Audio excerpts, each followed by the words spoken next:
February instead of monthly TBRs just because sometimes I push them back a little bit, but I still like end up reading them in that kind of time frame that I set myself. We're gonna start with the book that I'm currently reading, which is One Last Stop by Casey McQuiston. So it's a sapphic romance about a girl who's like stuck on a subway train for like 25 years and she can't get off, and that's how they meet. So there's like a little bit of a fantasy, more fictional element to it. I think it's just like a breezy, easy book. It's probably gonna be like a 2 or 3 star read. I'm not like expecting a lot from it. Then we have 2 books which my English teacher gave me, and I had this English teacher last year and I literally love her so much. We just talk about books all the time. It's great. So I have Paul Roche's translation of Oedipus's Plays of Sophocles with Antigone, Oedipus the King, and Oedipus at Colonus. I am so excited to read Antigone. I've been wanting to so badly. I saw it on her bookshelf and I was like, can I borrow this? She was like, duh. And then literally the next day, also I'm sorry if you hear scratching sounds, my cat's playing with a little chew toy. Anyway, she gave me The House on Mango Street because I was talking about how I wanted to read this book. She was currently teaching it to her 9th graders, and it's like the 25th anniversary edition, so it's like a new edition. It's a brand new book. It's so pretty, and they're both like really short. Like this is 110 pages, and then this is like 210 pages. These are all tiny short stories. Literally, like, let me show you. Like, this is just like the length of them. Like, they're so small. There's some that are even shorter. Like, it's insane. Next, I reread Harry Potter every single year in the fall, but you're currently balancing on my box set, so I'm not going to show you guys. But yeah, I'm going to reread Harry Potter. I don't like J.K. Rowling. I think that goes quite without saying. They give me like the fall vibes, which is kind of strange, seeing as I feel like it would work kind of as a September read. Another series that I just started, I really hope that you don't hear those barking dogs. Anyway, another series that I just started is the Percy Jackson series from Rick Riordan. I read the first book, and I'm not going to read them like completely one after another without breaks in between, because I read the most on the weekends, and I feel like these books need to be like read in like one sitting. That's how I read the first book, and I feel like they're fast-paced, and that's like how you can give them the most love.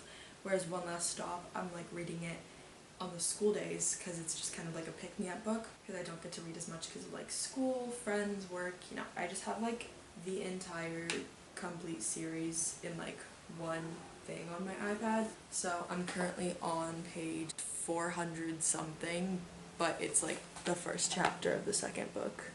Another book that I'm super excited to read is the Atlas 6. I've only heard like one person talk about this, but it sounds so good. It's like dark academia fantasy, which is everything. They're like in a school and they have like powers, and that just sounds absolutely perfect to me. Like, I love fantasy, but not all fantasy. Like the Grishaverse books, amazing. Harry Potter, amazing. Lord of the Rings, Hobbit, yes. But I feel like Cruel Prince, I'm not gonna read, and I don't have any want to read it, and I don't think I would like it if I did read it, and I think that the Atlas 6 very much goes into that. So next we have Beautiful World, Where Are You by Sally Rooney. I read both Conversations with Friends and Normal People. I feel like I'm stuttering so much.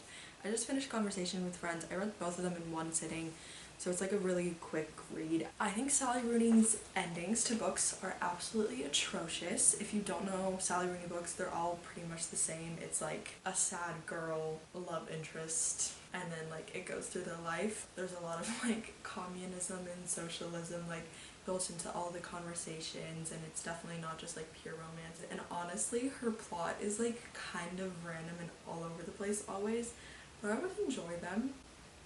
So I don't know what that says about me, but I'm excited to read it. I was at the bookstore actually the day it came out and was planning on buying it hardcover, but I hate hardcover books. If you can notice, I have 0 hardcover books. I actually have 3. If you can't tell, there's gonna be a lot of books on my iPad. And then we have another dark academia book, If We Were Villains. This is one of my best friend's favorite books, and she's been recommending it to me for the longest time. And I'm like, that sounds really good, but now I'm like, it's fall. It's completely the right time. It's like secret societies. She just always mentions this one like masquerade ball scene. I'm excited. I don't know that much about it, so that's why the description is very short. I also don't like reading the actual description of books. If somebody recommends it to me and they talk about the book, I'll just remember that because I like going into a lot of books without like any knowledge other than like what the genre of the book is. A reread this year that I was really hoping to read over the summer. And technically I have like 3 more days until summer ends when I'm filming this, so maybe I'll read this in the next 3 days, but I doubt it. It's Call Me By Your Name. I read this last summer for the first time. I've already seen the movie and I absolutely adore this book. I think it's just a very big comfort book for me.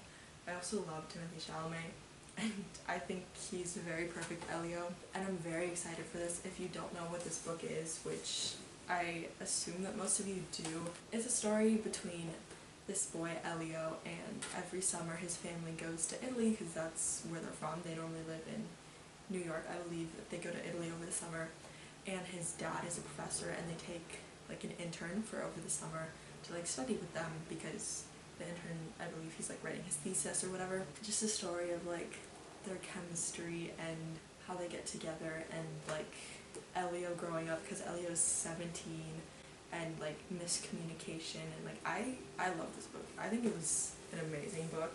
Also the cover is gorgeous. I normally hate when like books take covers from their movies or their shows, but I think that Call Me By Your Name and Beautiful Boy are 2 exceptions. Our next book is a monster of a book.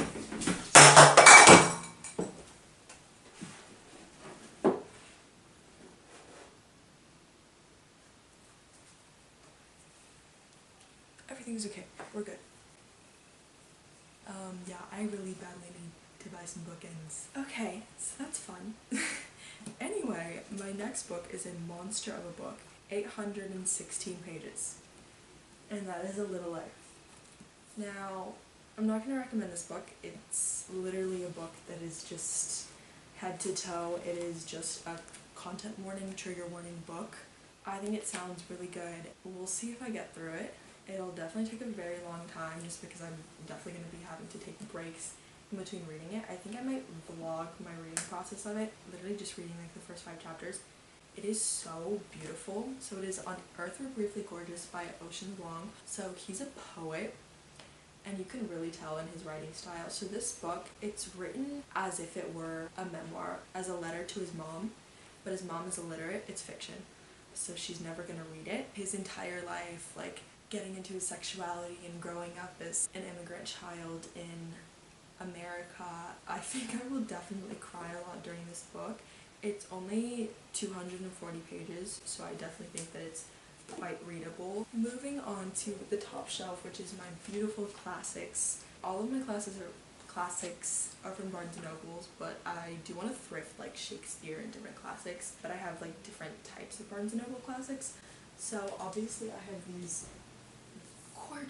gorgeous ones that I have a lot of Jane Austen novels in, and then Oscar Wilde's Picture of Dorian Gray, and then Jane Eyre by Charlotte Bronte. And those are just stunning, but you know, those are $10 a book, which is honestly insanely cheap. We also have the $5 book ones, which I also think are very pretty when placed together.